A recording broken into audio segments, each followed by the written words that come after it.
I just want to know, bro, how many bad performances does Shakur Stevenson get to have, and we keep calling him one of the best fighters in the world, or the second best fighter at 135 pounds, or the best fighter at 135 pounds? Smash the like button, subscribe to the channel, share the video, turn on your notifications. Catch me live Monday, Wednesday, and Thursday night at 7:30 p.m. Central Time. I'm also live every Sunday morning with the Singing OG KQKC Boxing Network. Sunday mornings, 9 a.m. Central Standard Time. Join the channel as a member. Drop super chats when you come by the live streams and the videos that we do. And hit me up if you want to debate. KnockoutBoxing86@yahoo.com is the email. Or you can just pull up on the channel while I'm live. We can debate right then and there.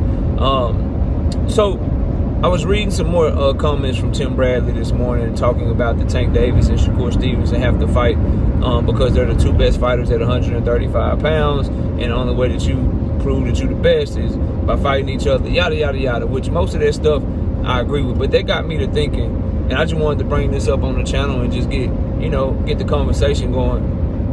For Shakur Stevenson fans, if you don't like Shakur Stevenson, wherever you stand on the situation, my question and what I want to talk about is very simple.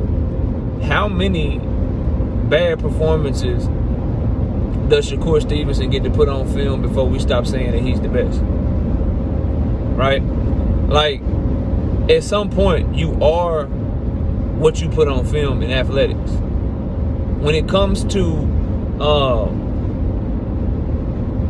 physical athletics, any physical sport, you are what you put out. Like, you could be a knockdown shooter in practice on the basketball court and hit every shot that you shoot. I've known guys like that where they have a nice jump shot in practice, but they get in the game, I don't know, the pressure of the game, the crowd, whatever, they don't make the shots in the game that they make in practice. So, bro, you can't shoot. You can't shoot. I don't care what you do in practice.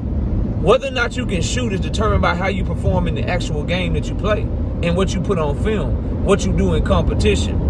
At some point, for Shakur Stevenson, we saw what happened with Arnold, right? We saw what happened with Edwin. We saw what happened with Nakathila.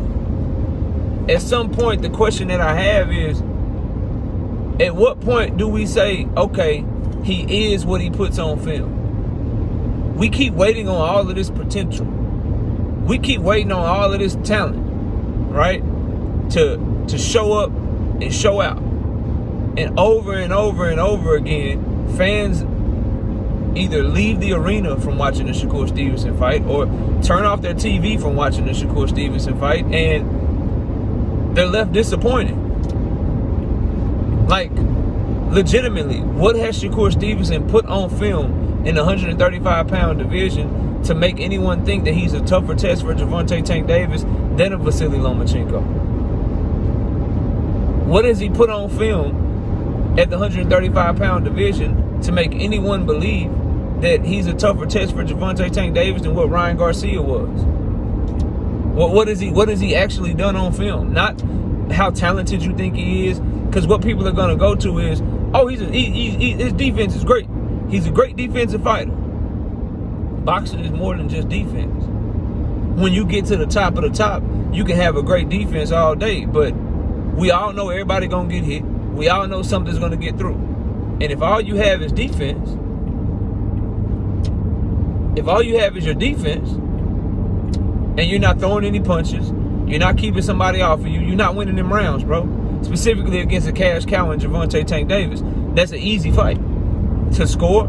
It's an easy fight for Tank to win. All he got to do is be aggressive, go forward, put the pressure on Shakur, get some stuff through every now and then. You know the crowd going to ooh and ah at everything he throw and everything he do. And as long as he proceed to be the one making the fight and Shakur don't change up what he been doing, or you're not winning that fight. You're not winning that round. So I'm very confused by just this. It's like a foregone conclusion almost that a lot of people have. Tim Bradley is guilty of this. Shakur fans are guilty of this. It's just like a foregone conclusion that people are like, yep, Shakur, that's Tank's toughest fight. And I don't want you to mistake what I'm saying if you're watching this video. I want to see the fight. I am very, very gung-ho about wanting to see this fight. because Shakur Stevenson is a champion, because people do have him on the pound-for-pound list, because I do think that he is a top 3 fighter in the 135-pound division. But is he a tough fight for Gervonta Tank Davis? I don't know. I don't think so. And it's not because I don't like the young man or because I don't think that he's a good fighter. It's just, if you take his name out of it and you tell me as an analyst, I got this fighter that Gervonta Tank Davis is about to fight. He has no power. His hands are brittle and he hurts his hands in all of his fights. He's scared of power, and he's a one-sided fighter. He focuses a lot on his defense, and he doesn't take advantage offensively, and he's just slightly above average offensively. And you tell me you're putting that fight in the ring with Tank, I'm going to immediately say, okay, wait a minute. So he's a good defensive fighter, cool, but he ain't got no power, and his hands are brittle, so he don't sit down on his punches, and he's scared of power. So you're telling me that I'm about to watch a fight where Tank Davis is going to be on his front foot the entire night? With that timing, that ring IQ, that power, that ability, and he's going to get to be aggressive the entire night and not have to worry about anything coming back at him? If you didn't tell people the fighter's name was Shakur Stevenson, you say, oh, that's an easy-ass fight for Tank. Tank going to beat his ass. But because that fighter's name is Shakur Stevenson, what people are doing, or trying to do, I should say, is just giving him a pass for what he's put on film. And let's just keep it real. Based on what he put on film against Artem, easy fucking fight for Tank. Based on what he put on film with Edwin, easy fucking fight for Tank Davis. Based on what he put on film with Nakathila, easy fucking fight, bro. Easy. When have we seen Gervonta Tank Davis struggle? When he's worried about what's coming back at him a little bit. Ryan Garcia, second round, that left hook. Got to worry about what's coming back at me. Mario Barrio, 6 foot tall, good power. Got a good jab, good game plan with Virgil Hunter. I got to worry about what's coming back at me. Rolly Romero, awkward, strong. Crazy enough just to throw shit from stupid angles. Got to worry about what's coming back at me. Pitbull Cruz, my hands hurt a little bit. Power puncher, relentless. Coming forward the whole time. Sturdy than a motherfucker. Good chin. Granite chin, I should say. I got to worry about what's coming back at me. Those are the fights where you looking like, I bet. But think about the guys that he felt like didn't have nothing for him. Leo Santa Cruz, oh, that's it? That's all you got? All right, I'm just going to walk through your shit and stop you. The difference is Shakur Stevenson, not nearly as easy to hit as Leo Santa Cruz. But Shakur Stevenson also not willing to throw punches to try to keep you up off of him nearly as much as Leo Santa Cruz. It's giving Tank still, it's the same thing. Tank ain't got to worry about what's coming back at him. Because, yeah, Leo, you throwing punches back, but you ain't got no power. I ain't gotta worry about it. I'm just going to walk to you and get you the fuck up out of here. Yeah, Shakur, you got great defense, but you ain't throwing nearly as many punches. And when you do throw a punch, I ain't got to worry about it. Shit don't hurt. It tickle a little bit. I'm going to keep coming at you. Jose Pedraza. Boy, you soft. Boy, that's it. I'm going to keep coming at you and get you the fuck up out of here. The fights that he's put on his best performances have been guys that have the deficiencies that Shakur Stevenson has, bro. No power. Ain't got to worry about coming back at him. And they allow Tank Davis to be the bully and be the front-footed fighter the whole time. Frank Martin, southpaw, athletic, good foot movement, trying to work his jab, trying to work his feints, staying on his back foot the whole time. Similar game plan to what Shakur Stevenson would have, using lateral movement, trying to stay off the corners, jabbing and feinting, not sitting down on anything to try to keep Tank up off of him. I've seen people try to fight Tank Davis but have the deficiencies that Shakur Stevenson is going to have in that fight. I've seen a fighter that's not confident to sit down in his punches because he's worried about what's coming at him. Frank Martin did that.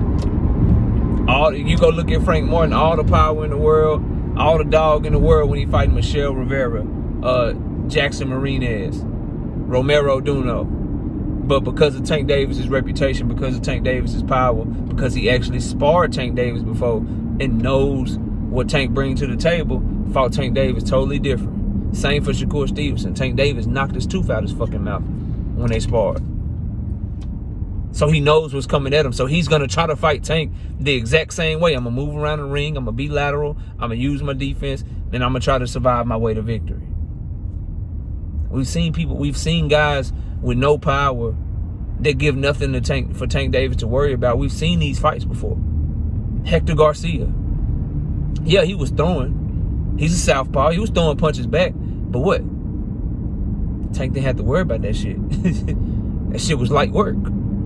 Shakur Stevenson won't be throwing as many punches back as Hector Garcia. Shakur Stevenson going to be on the move much more than Hector Garcia, which is going to give Tank even more and more confidence to just walk him down. So I just want y'all to understand, bro, why I'm saying what I'm saying. And that is some of the biggest glaring weaknesses of Shakur Stevenson's game play directly into the extreme strengths of Tank Davis's game. Tank Davis is great when he makes you have to stifle your output. You don't want to throw as many punches because you're worried about him. Shakur Stevens is not going to throw as many punches. Tank Davis is great when he ain't got to worry about no strength, no power coming back at him. He ain't going to have to worry about shit coming back from Shakur Stevenson. Tank Davis is great when you allow him to be the aggressor, to walk you down, read your mistakes, and work off of everything you try to throw to get him up off of you. That's how Shakur Stevens is going to fight that fight. So I ask again, bro, not because you like his reputation, not because you're a Shakur Stevenson fan, what has Shakur Stevenson put on film in the 135-pound weight division that makes you believe, if you believe this, but what has he put on film in the 135-pound weight division that makes you believe that he's Tank Davis' toughest fight? Y'all let me know in the comment section, man. I'll see y'all soon. Peace.